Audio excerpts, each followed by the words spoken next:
Conclusion.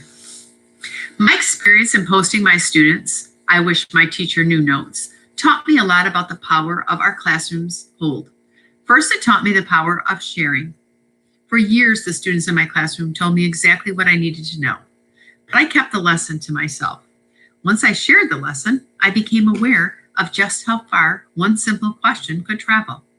Right now, there are so many lessons, so many ideas, and insights inside our classrooms, just waiting to be shared with the larger educational community. I've also learned the power of the shared experience. So much of learning is universal. Teachers the world over have shared with me their own experiences with I wish my teacher knew notes. In countless languages, students have bravely shared their truth with the caring adults who teach them each day. All teachers want to connect with students. All students want to be heard. In every corner of the globe, this is the intersection where relationships are formed. When we stop seeing students as problems to be solved, we can begin to see the children we teach as valuable partners in problem solving. That's when the relationships we build in the classroom transform into partnerships. Students can tell us what is important, what is necessary, and what we need to know about their lives to effectively educate and engage them. As teachers, we need to remember that the relationships we form hold so much influence with our students. Chaim G. Genau, teacher and social psychologist, realized that, as he stated in his classic book from 1975, Teacher and Child. I've come to the frightening conclusion that I am the decisive element. It is my personal approach that creates the climate. It is my daily mood that makes the weather. I possess tremendous power to make life miserable or joyous. I can be a tool of torture or an instrument of inspiration. I can humiliate or humor, hurt or heal. In all situations, it is my response that decides whether a crisis is escalated or de-escalated, or a person is humanized or dehumanized. If we treat people as they are, we make them worse. If we treat people as they ought to be, we help them become what they are capable of becoming. The Stockdale Paradox. Admiral James Stockdale, a true American hero, was captured and tortured during the Vietnam War. Despite all odds, he survived the horrific ordeal, reunited with his family, and was awarded the Medal of Honor. While Stockdale's plight is much different in nature, his triumph can still teach educators a powerful lesson about the mindset required to prevail, even in the most difficult of situations. Stockdale recounted his experience to business consultant Jim Collins, who then described it in his book, Good to Great. The Admiral credited his ultimate success to his unwavering belief that in the end, he would make it through. I never lost faith in the end of a story. I never doubted not only that I would get out, but also that I would prevail in the end and turn the experience into the defining event of my life, which, in retrospect, I would not trade. While Stockdale made it clear that his commitment to a positive resolution was essential, he's quick to point out that he never lost sight of the severity of his situation, saying, "You must never confuse faith that you will prevail in the end, which you cannot afford to lose, with the discipline to confront to the most brutal facts of your reality."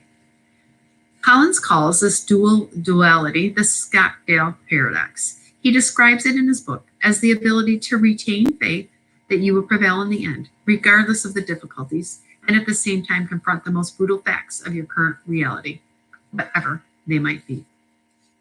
Our nation's schools face a brutal reality. More than half of the children in our nation's schools are living in poverty. Our schools are more segregated by race and socioeconomic status than they were before the Civil Rights Movement.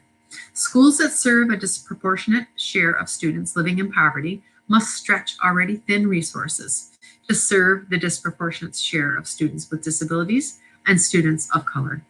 This means that our students who need the most often get the least. Most students in our schools than ever before are asked with learning academic skills while simultaneously learning to understand English. Despite having the largest economy in the history of the world, America has not been able to build a public education system that, as a whole, can compete with the rest of the developed world. It is essential to have a realistic assessment of the failures of our public education system. As educators, we cannot shy away from this. We cannot sugarcoat the realities of our students and our schools face.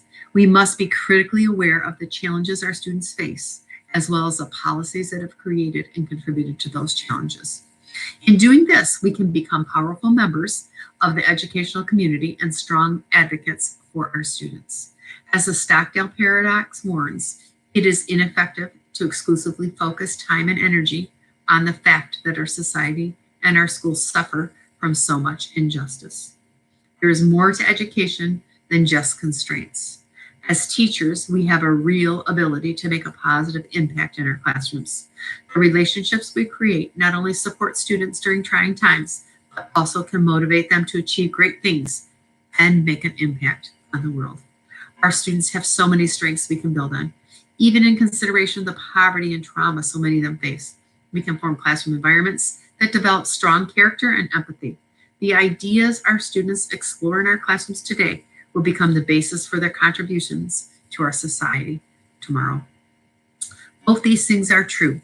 Our American education system has historically and is currently failing many students, and we can prevail in the end to create schools worthy of the incredible students who fill their classrooms. We must never lose faith in the goal that every classroom, regardless of the challenges we face, can become a powerful community of learners. When we accomplish this goal, it will be the defining achievement of our generation. Each time we give a student a voice, we work toward a better reality. Each time we comfort a student in the midst of pain, each time we encourage a student to struggle through difficult work, each time we give students an opportunity to discover their passions, we nurture our faith that we can still meet the future goals of education.